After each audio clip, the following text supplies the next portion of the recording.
몇 번 문제냐, 태윤 암소가 22에서 25죠. 자, 보시라.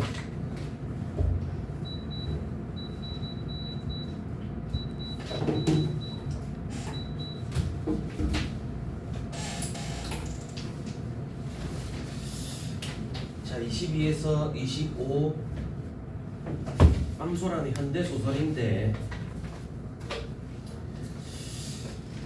자, 일단은 빠르게 한번 보시면요, 같이 봐야겠지. 자, 황씨는 바빴다라고 하면서 일단 대놓고 쭉 보시면 아시겠지만 요 작품의 어떤 서술이라던가 문체상의 특징이 문체의 특징이 굉장히 좀 직접적이고 간결한 그런 좀 문체를 사용하고 계셔. 간결한. 자, 필목 입매점이 나는 대로 손수 둘러매고 장돌배기로 나섰는데 왔다리 갔다리 돌아다니면서 이제 물건 파는 거. 대전 화성 머시기 인근에 장이 서는 대로 매장치기를 했다. 일단 체크해 줄래?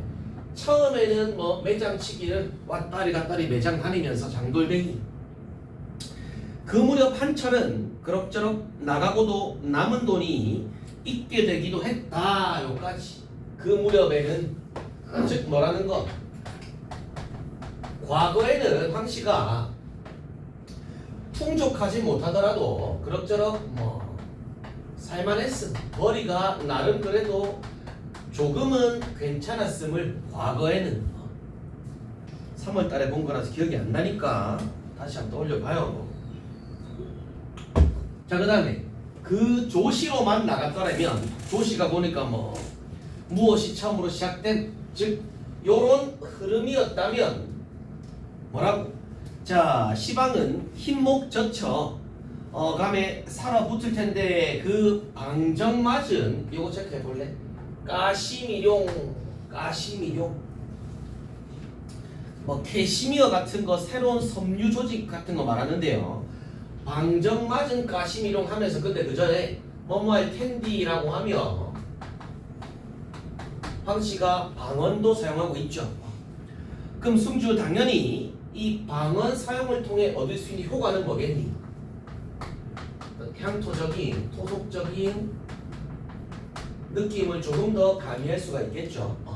방언을 찾기만 하면 되지 이 방언이 과연 향토적일까까지는 의심할 필요는 없고.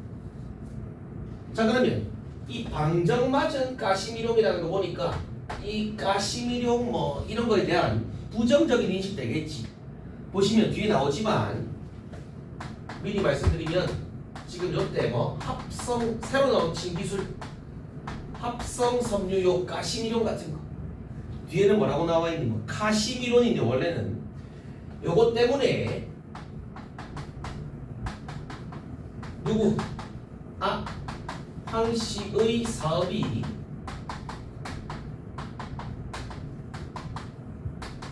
망했다라는 거. 자, 잠깐만요.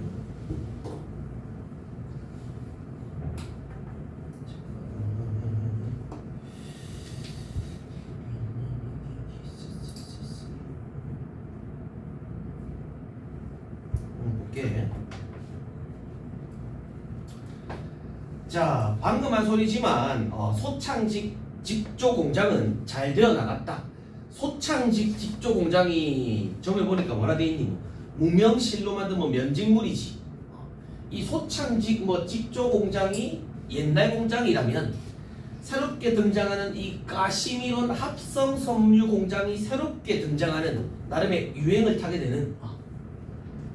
자, 봉당에 들인 공장이 초옆에 헛감마저 털어가며 쏠락쏠락 재미가 있었어. 이 정도까지 하셔. 또 쏠락쏠락은 음성 상징어도 사용하시면서 놓치지 마시고. 자, 오래잖아. 이런 거 한번 볼래? 선출이한테 빚으로 쓴 돈 요까지 한번. 선출이한테 빚으로 쓴 돈. 요게 무슨 말이냐면 그 위쪽에 공간이 좀 협소하니 요 선출이한테 빚으로 쓴 돈이라는 게 뭔 소린가 하니 선출이가 누구야? 지금 원래 황씨 집에서 선출이는 머슴살이했대. 머슴살이 하고 있는데 이 선출이가 지금 뭐 하면서 어디 가면서 군대 가며 황씨한테 지금 맡긴 돈이에요. 이 빚으로 쓴 돈이. 그러니까 내가 군대 가면서 우리 뭐 집주인에게 돈을 맡기고 왔는데 그 돈 써가지고 이제 공장 만들고 확장했다 이거지.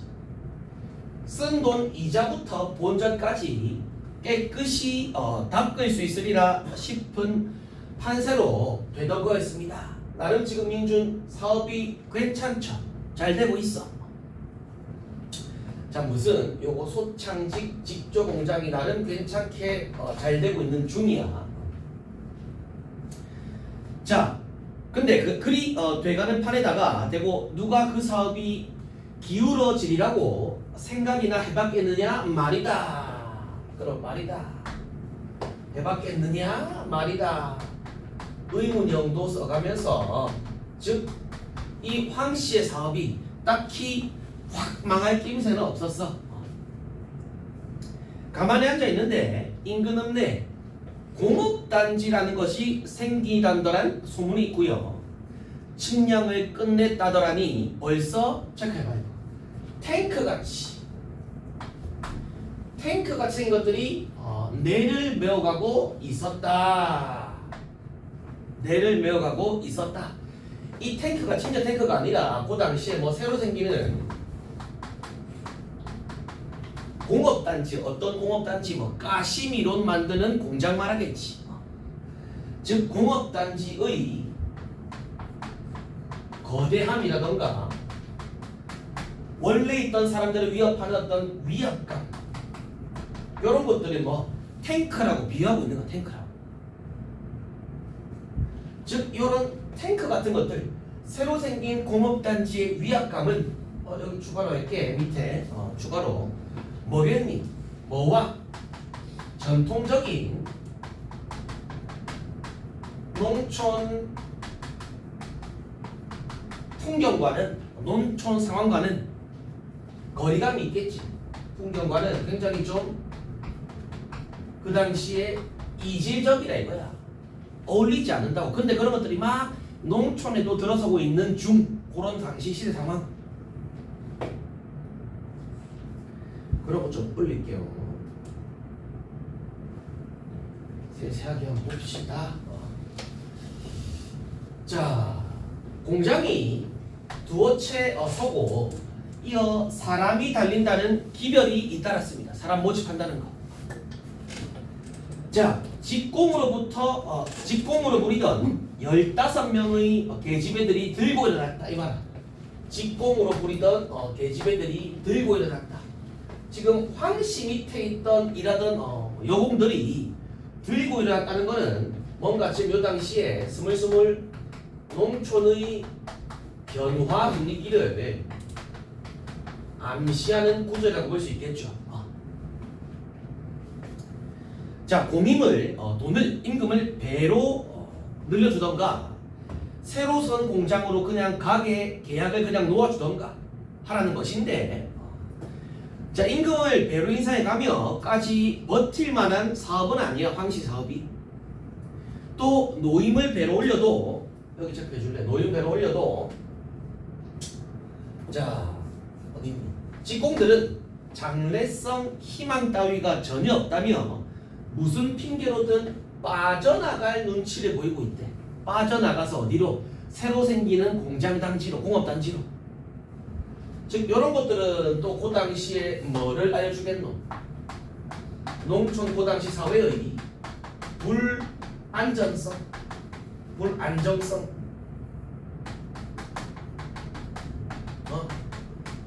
변화를 암시한다라고 했잖아. 또는 뭐까지 말할 수 있겠니? 그 당시 사람들의 변화된 가치관까지 보일 수 있겠지. 전통적 손으로 하는 그런 얄라구지 농업 말고 기계화된 그런 농업으로 가려는 추세. 자, 이틀 동안 쟁의가 벌어졌으나 속수무책입니다.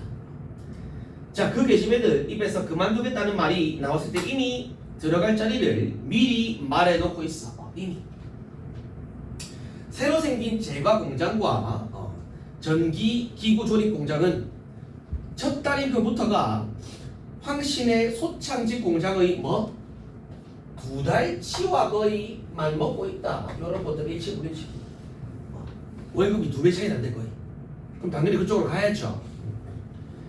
자, 인건비 안 등으로 치명상을 입을 줄 더구나 예측할 수 없던 일이야.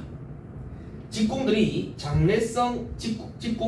장래의 희망성이 없다는 말에만 뭐라고 말하니? 자, 올려볼까? 그 희망성, 황씨가 하는 말이지. 미쳐도 곱게들 못 미치고 지집년들이 아예 싫을 때가 되어서 시집이 나가버리면 그만인데 시집 가서도 불어다 서방 공대 하러 갔니. 그러고 뭐든지 배워두면 지술이 어디로 따로 있는가 해가면 그렇게 무심했던 것이 탈이라면 탈이다까지 해가지고 탈이 났다 이거지. 즉 요 황씨의 말에 뭐를 찾을 수 있겠니? 기존 또는 전통 소창직하는 거 있잖아. 간의 수공업의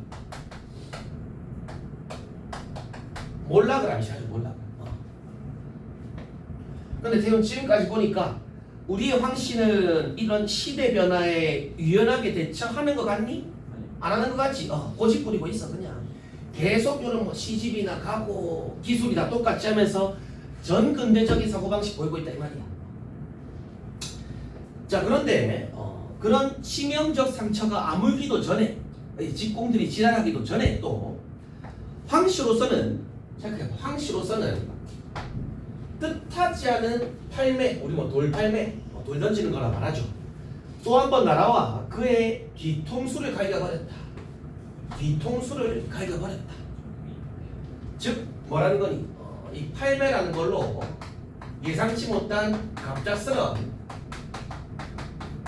사건이라던가 충격을 요 팔매에다가 비유하고 있죠. 예상하지 못한 일이 또 터졌어.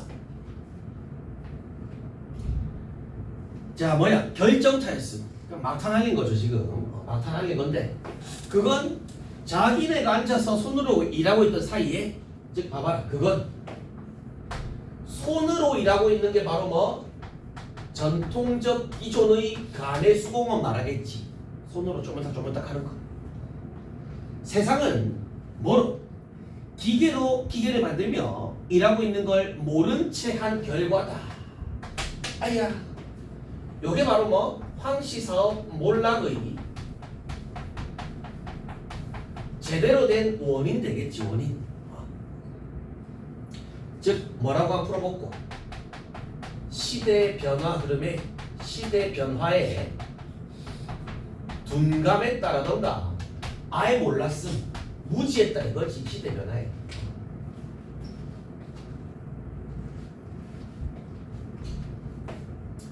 자, 계속 보면 가시미론의 물결이 쥐구멍 같은 이 농촌에도 회오리 쳐대기 시작했습니다. 이봐라, 회오리 친다.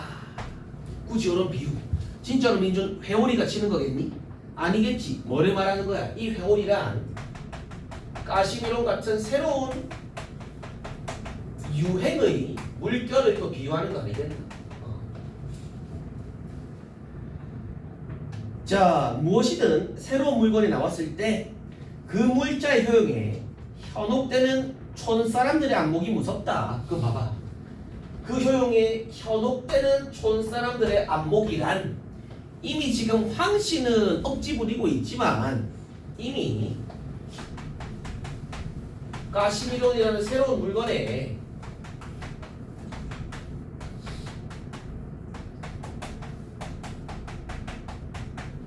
마음이 완전 지금 뺏긴 거 아니야 지금? 뺏긴 거지. 자, 가시미론의 위력도 이제 날로 더해가는데 어느덧 황신의 기계들도 거미줄, 야 이봐라, 황신의 기계가 거미줄 치는 날이 잦아졌다는 건 지금 황씨 공장에서 나온 황씨 물건에 대한 수요가 급격하게 줄어들었다 이 말이겠죠.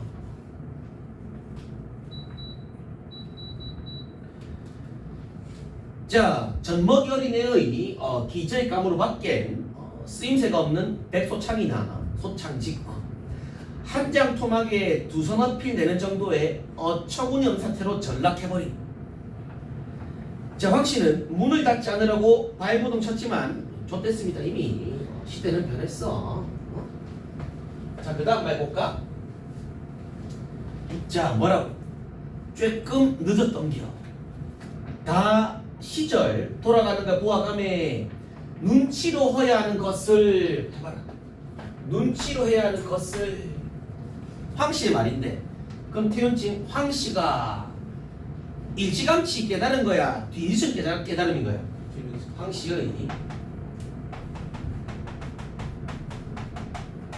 뒤늦은 깨달음이죠.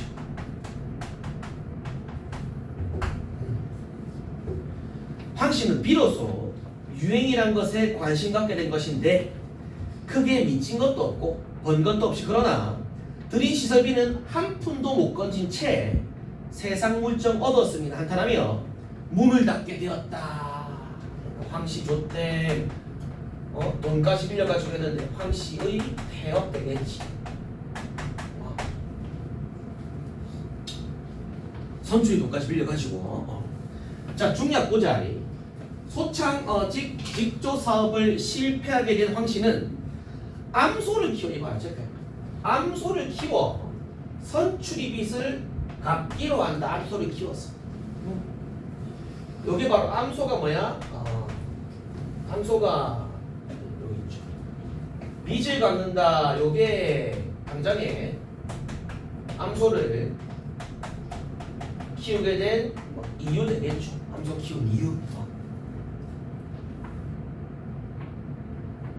황씨와 선출이는 함께, 자, 올라갈까? 지극정성으로 암소를 키우고 송아지를 베게 됩니다. 어이구야, 그래.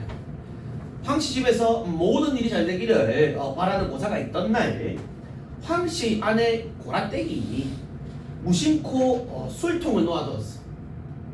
이것을 맛본 암소는 어디로? 광으로 들어가서 술독을 몽땅 비워버림. 아이고야. 요게 바로 뒤에 있지만 암소 죽음의 원인이 되겠죠. 뒤져버렸음. 자, 고라떼기 두 눈을 뒤집었으며 소란 떠는 바람에 황씨가 뛰어왔고 또 이어서 누가 왔고 선출이 누구가 뛰쳐나왔다. 눈까지 입어지면서 뛰쳐나왔다. 뭐 보시면 여기서는 뭐 인물들의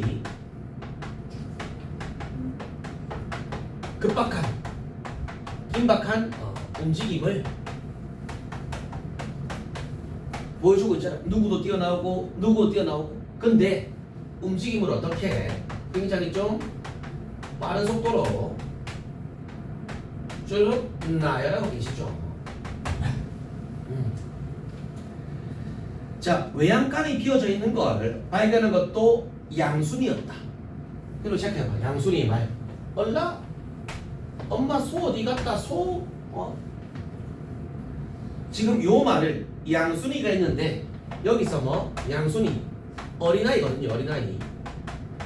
어린아이의 엄마 소 어디 갔지? 말 그대로 없어졌으니까 하는 말이잖아. 순진한 일단 질문이 등장했죠. 근데 굳이 이 어린아이가 질문을 하게 함으로써 어떤 효과? 사건의 비극성을 더한다라고나 할까? 아무것도 모르는 어린아이가 그냥 물어보는 거야. 실제로는 큰일 난 건데. 자, 사람들은 광을 버리고 외양간 앞으로 이제 몰려들었습니다. 소가 큰일 났네. 그들은 같은 순간에 각기 한마디씩 내뱉으며 밖으로 나가는데, 자, 한결같이 도둑이 들었다기보다 술지개미로 목을 축인 소가 거나해지거나 해지야 계속 술래가 풍기는 광을 곁에 두고 더 참지 못해 곱비 줄을 끊었는지 풀었는지 하고 나와 대가리와 뿔로 비벼 광으로 들어가고 술 한 독을 다 먹어치운 것으로 뭐 추측했다. 그러니까 술 지금 민준아 많이 처먹었다 이 말이겠지. 자, 고라떼 가늠으론 쌀 한 마를 담아 그러던 보통 막걸리 8마리나. 그러니까 소는 줄잡아 막걸리 너마의 가오치를 그냥 처먹어버린 거예요. 과음하셨죠? 선출왕 씨는 이제 눈이 뒤집히지. 왜? 마지막 남은 어떤 최후의 보루였는데 돈벌 수단이었는데, 아니 간이 뒤집혔는지 도 모르는데 소는 황신의 밭마당과 우물도랑 건너 타작마당에서 주정하는 중. 그리고 체크해봐. 주정이 아니라 속에서 남부를 끄는 꼴이다. 누가? 소가 그래 보인다 이 말이야. 즉 소의 술 취한 모습입니다.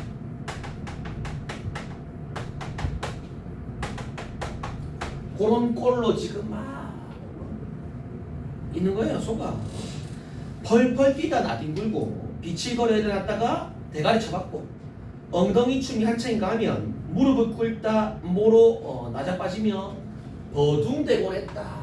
버둥대곤 했다.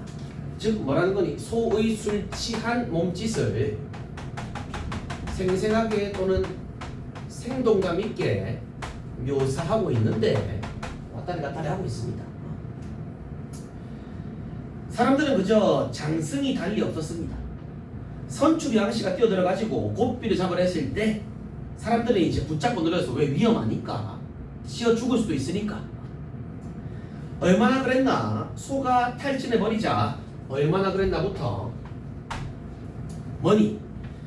자, 황씨는 내 소 살리라고 울부짖기에도 지쳐 두 다리를 뻗고 이제 주저앉았고, 선출이는 투닥거리 끝난 뒤에 떡 못 얻어먹은 사람 마냥 싱거운 얼굴에 허수아비 옷 벗겨 입힌 등신이 되어 있었다. 등신이 되어 있었다. 이런 것들이 바로 여기서 알 수 있는 게 황씨와 누구까지 선출의 쫓됐다 이 말이죠. 절망적인 어떤 심정, 심리를 우리는 엿볼 수 있겠지. 역시 무엇을 통해? 행동이라던가 비유를 통해서 심리를 알 수 있으시다. 그럼 당연히 정요 행동이나 비유 또는 표정, 몸짓 같은 걸로 특정 인물의 심리를 보여주는 건 직접 제시야, 간접 제시야? 지금 서술자가 황씨와 선출이는 절망했다라고 대놓고 말해주는 거야? 아니지. 무슨 제시? 심정을 간접적으로 제시하고 있지. 직접 제시였다면은 서술자가 그냥 황씨는 절망했다 이렇게 하고 끝나야겠죠. 근데 뭐 행동이나 비유 통해서 몸짓 통해서 절망적일 것 같은 심정을 보여주고 있는 거잖아. 자, 내려볼게요. 자, 속으로 황씨가 자, 생시하니 묵류 중이기를 바랄 쯤에 선출은 차라리 사람 죽는 꼴 봄이 낫겠다는 생각을 하고 난 뒤에 일이지만 모두들 넉나가는 사이에 뭐라고 말하니? 집 토매전 가져와 얼어 죽겠다. 누군가 이제 집 몇 단 가져왔고요. 한복판엔 모당불을 이제 피웠어. 또 누군가는 먹을 걸 이제 토학제 시켜가지고 개어내게 해요. 양순이에게 맷돌에 녹두를 타오도록 했고, 맷돌에 녹살 낸 녹두가루를 물에 타가지고 주둥이에 이제 들어갔지만 의식불명. 효과가 없었음. 이런 경우엔 수의가 박살해도 이제 의사가 와도 소용이 없음.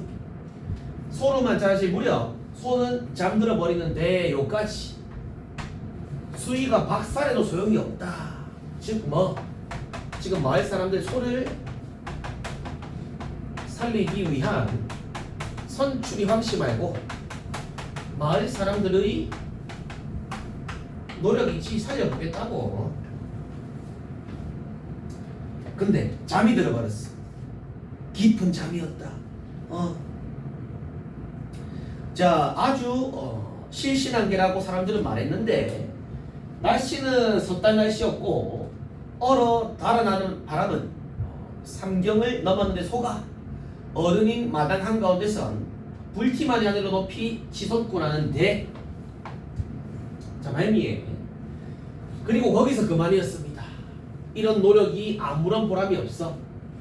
암소는 제 한 몸만 믿고 걸었던 기대와 희망을 헛멍에 벗어던지듯 결국 뭐만 결국 가죽만 남게 됨.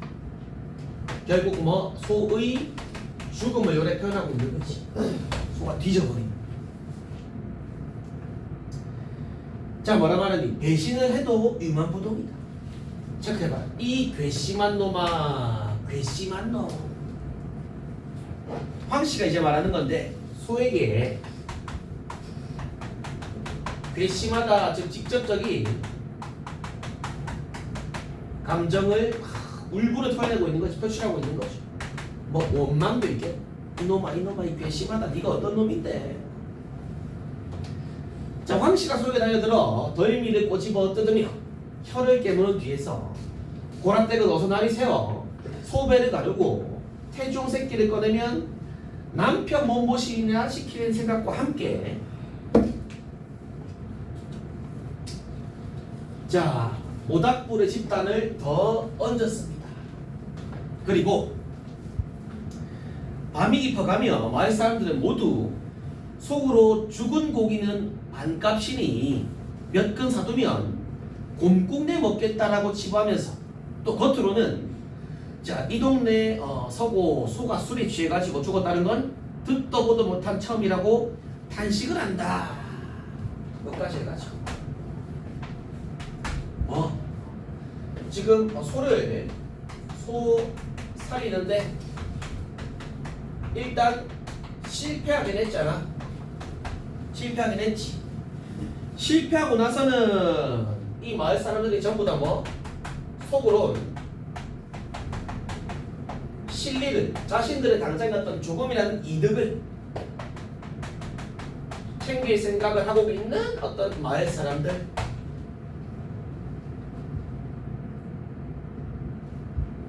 그러면 제목이 이제 암소인데 이문구의 결국 이 암소라는 게 한마디로 한 문장으로 정해보면 주제가 뭐라고 말할 수 있겠니? 그 당시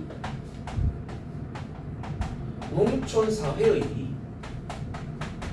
처절한 몰락을 말해주는데 뭐 굉장히 좀 사실적으로 알려주고 있는 거 아니겠니?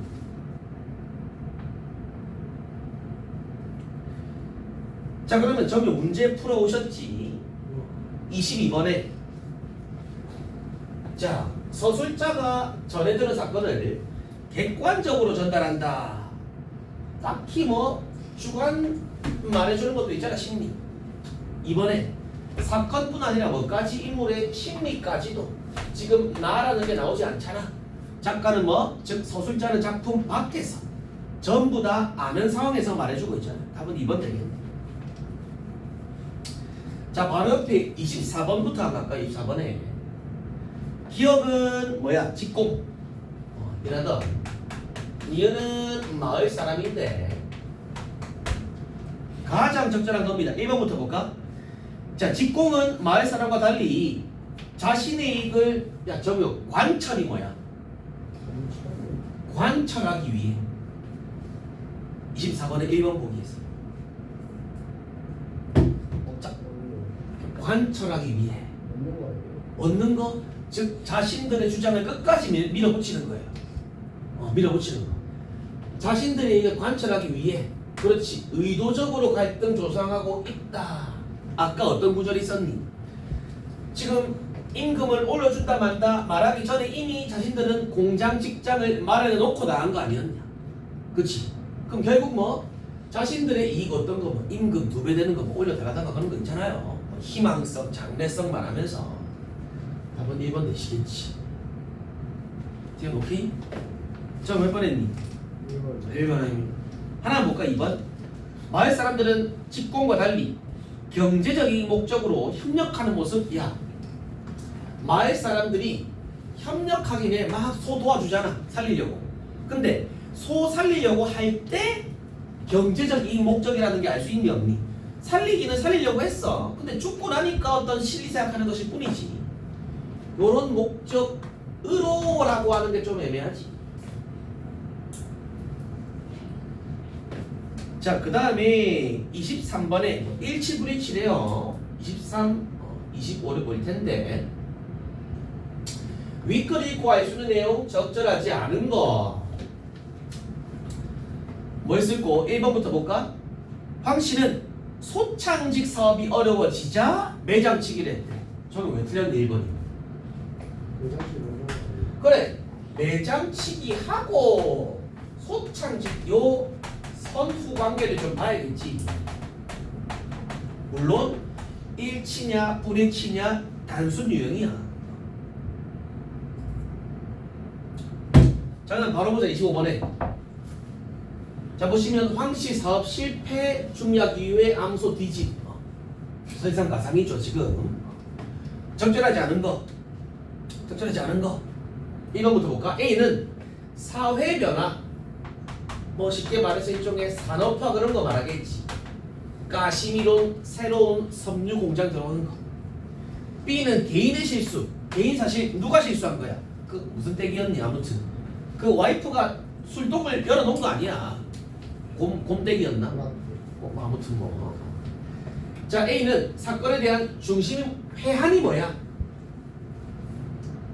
민준, 회한이라는 단어의 의미가 뭐니?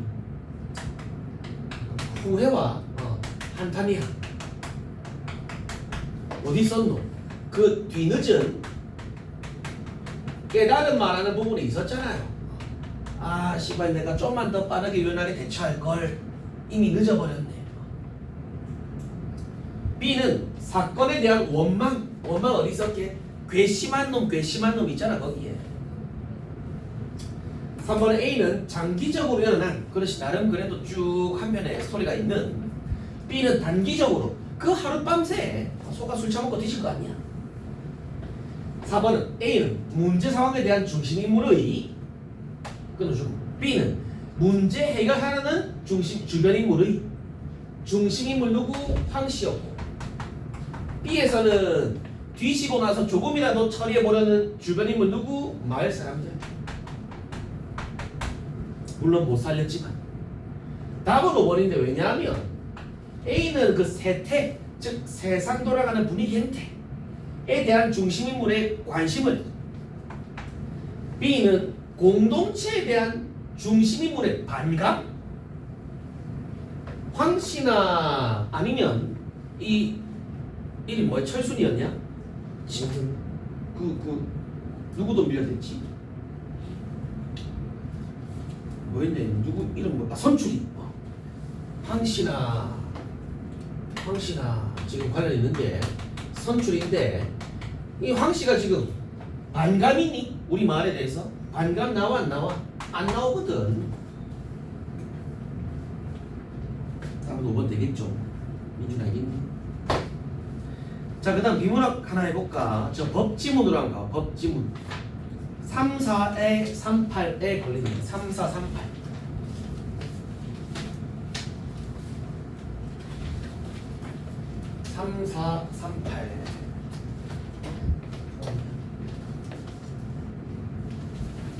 그렇냐?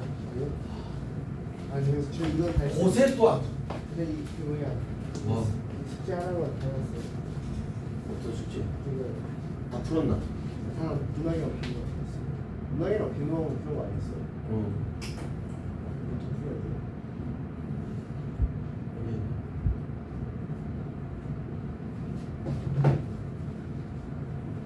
이걸 언제 다 했노? 저요? 월요일에 쉬는 시간 있어요. 쌍주 기현 이것도 해야지. 쌍주? 고전 소설. 그런 소설 하는 거예요. 어제 했잖아. 아, 하나 나요? 그치? 한 번 더 하면 돼. 자, 법 한번 볼게. 보입시다. 법 좀. 법 보고. 자, 일단은 보시면요.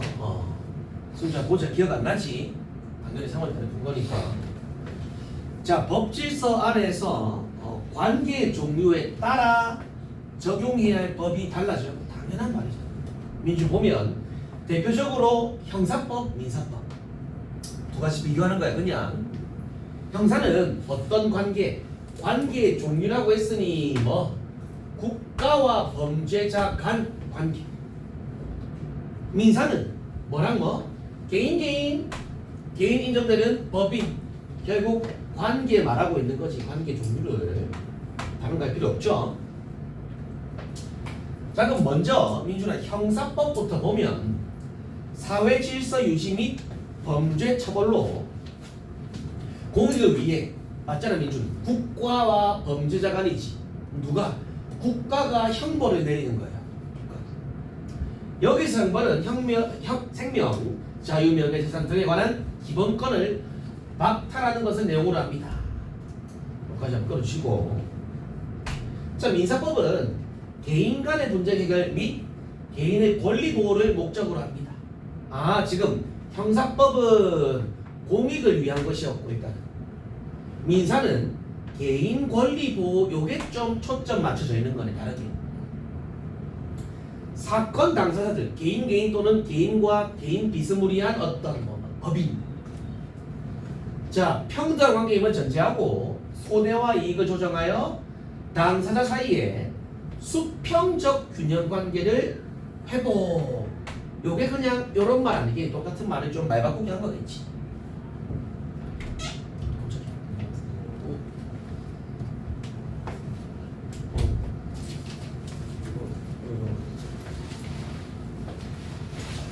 자, 그러므로 소송이 진행될 때 형사와 민사 소송 당사자와 소송 내용은 상이할 수밖에 없다. 뭐시기라고? 내용은 다르다. 당연히 내용은 다르다. 따로 정리할 거 없이 지문만 제대로 봅시다.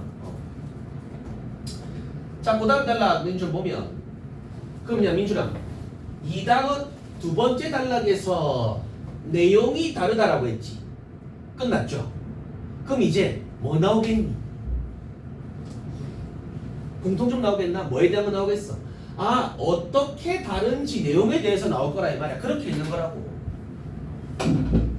자, 보시면 형사 당사자는 뭐 검사와 피고인으로 공익의 대표자인 검사가 범죄 혐의가 있는 자를 피고인으로 기소하여 소송이 시작됩니다. 자, 누구 검사랑 피고인이야. 당사자가 이 검사가 누구한테? 이 새끼한테 뭐 하는 거야? 기소하는 거 아니야? 기소하는 거. 기소란 특정 형사 사건에 대해 법원의 심판을 뭐? 아, 기소의 개념이 법원 심판을 요구하는 일입니다. 기소란. 피고인의 유죄 입증은 검사가 담당하고요. 피고인은 누구를 변호인 선임하여 반박할 수 있습니다.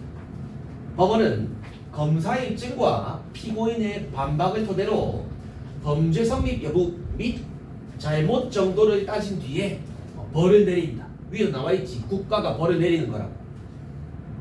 자, 이때 어떤 두 사람이 같은 종류 범죄라고 하더라도 같은 종류의 범죄라도 뭐에 따라서 조건이 붙죠.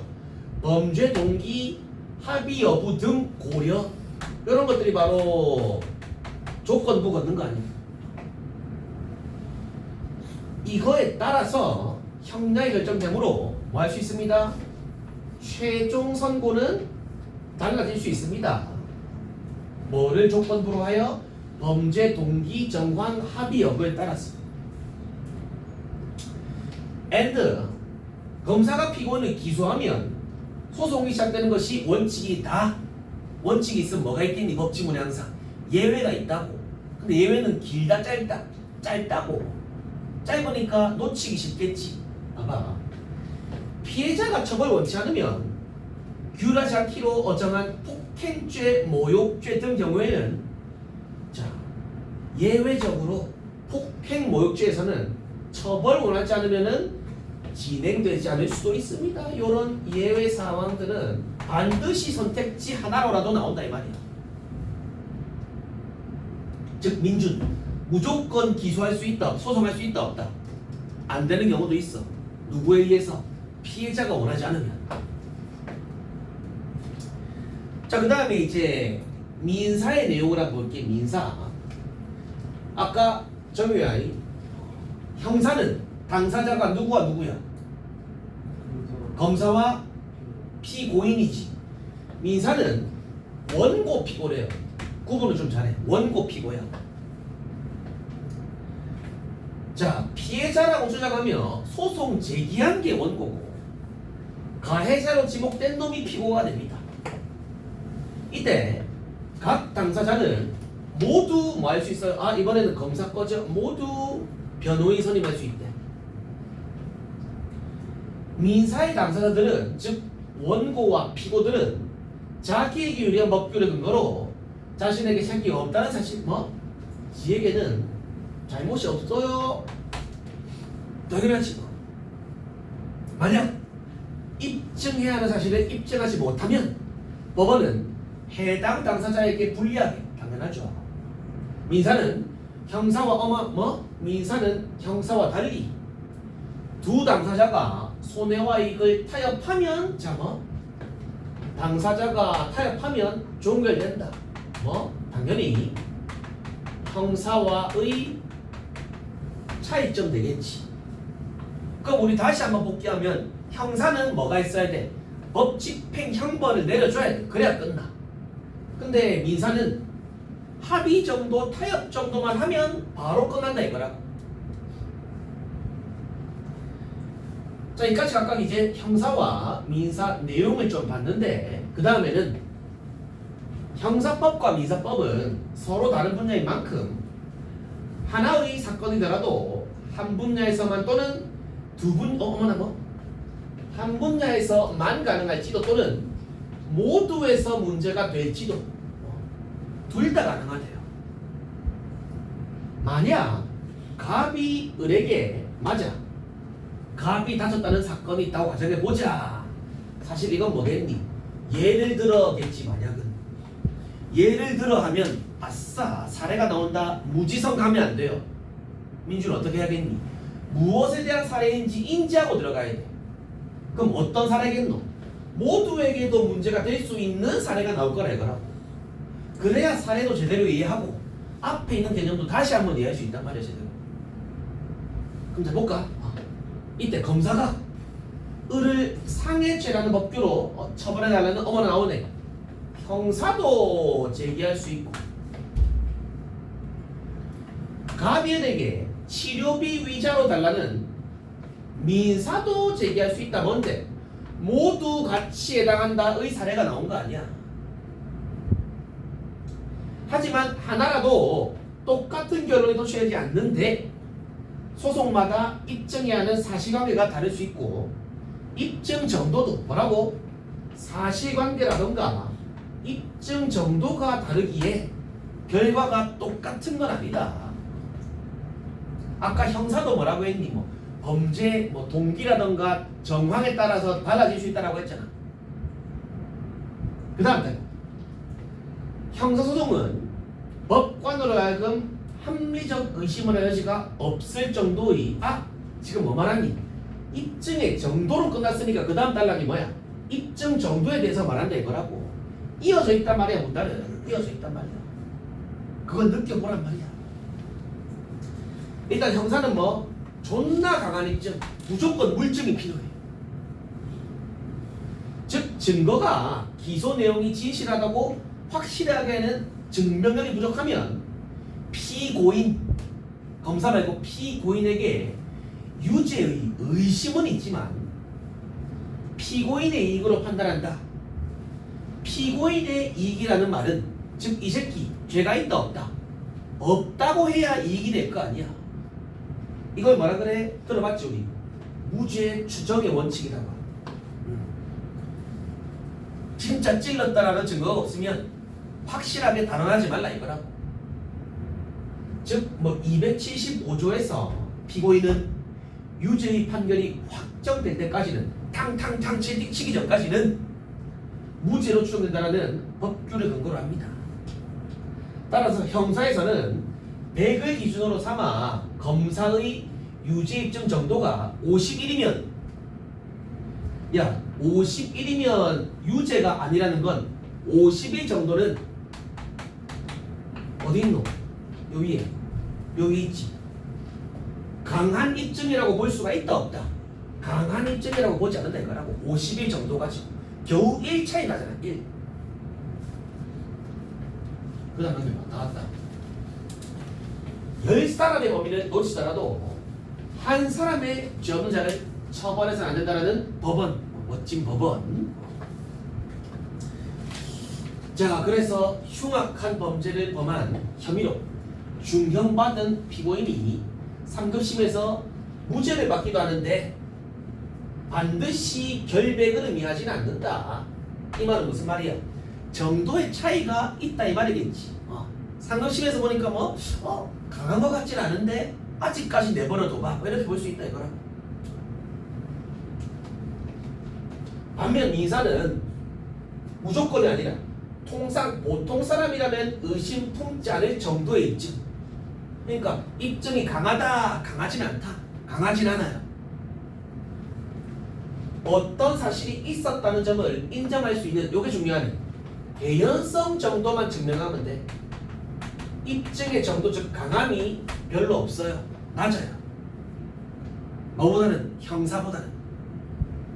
결국 법원은 원고와 피고 증거를 바탕으로 신뢰할 만한 증거를 누가 더 많이 제시하는가를 판단으로 합니다. 51대 49라면 요 정도면 민사에서는 충분해로 본다 이거라고. 충분해. 근데 형사에서는 안 돼. 지금까지 해가지고 형사 민사 내용과 입증 정도까지 나온 거 아니냐. 자, 그러면 태윤증은 다시 한번 보시고 너네 34부터 37까지 한번 풀어봐라. 풀었냐? 안 풀었지. 34부터 30까지 한번 풀어봐. 37까지.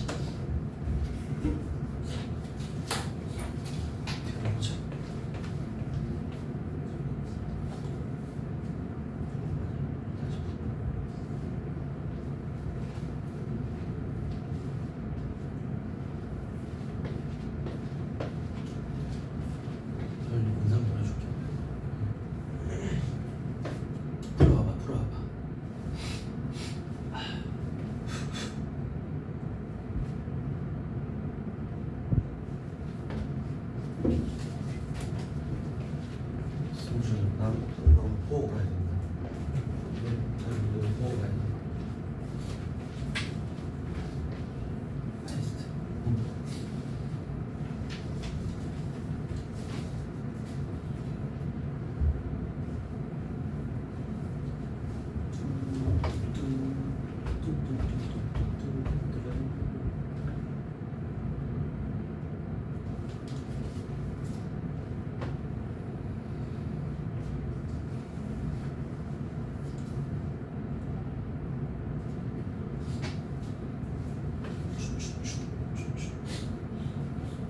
검사, 피고인, 원고, 피고 구분해. 형사, 민사.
자 보자. 34번. 자 저는 몇 번? 5번. 서로 다른 견해를 절충하여 현실적 대책이라고 하는데, 야 쉽게 말해서 절충이 뭐 하는 건데 민준아? 피자 먹고 싶어요. 치킨 먹고 싶어요. 그럼 뭐 시키면 되겠니? 피자나 치킨 못 시키는 거 있잖아. 그게 절충이에요. 딱히 그런 거 안 나오잖아. 각각 끝까지 두 개 비교하는 거잖아요. 다른 거. 35회 35번입니다. 35회 태훈 몇 번?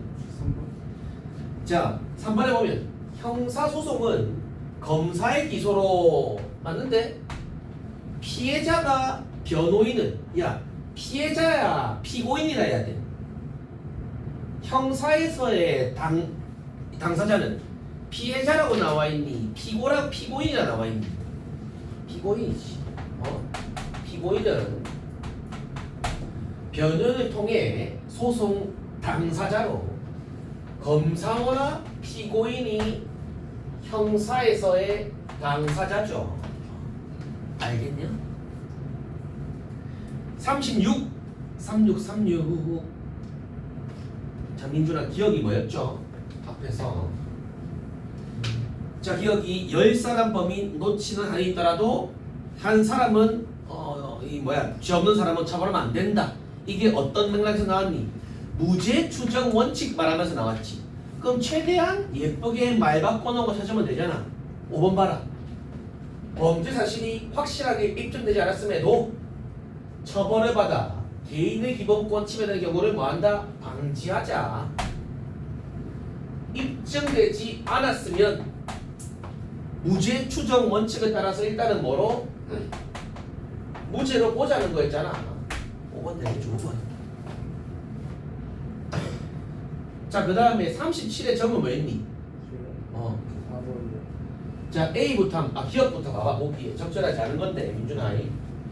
운전 중 A는 B를 밟고 지나감. 쓰러져 있던 B를 밟고 사고죠. 인지하지 못했음.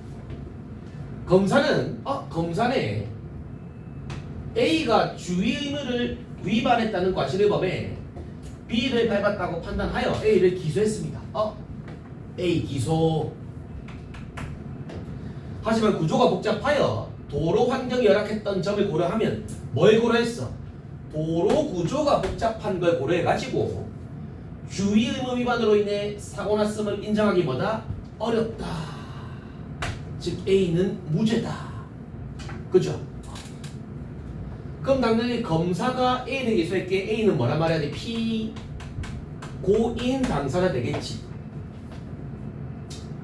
자 그리고 일단 니은에 보니까 이후 B는 A가 가입한 보험사에 민사를 제기합니다.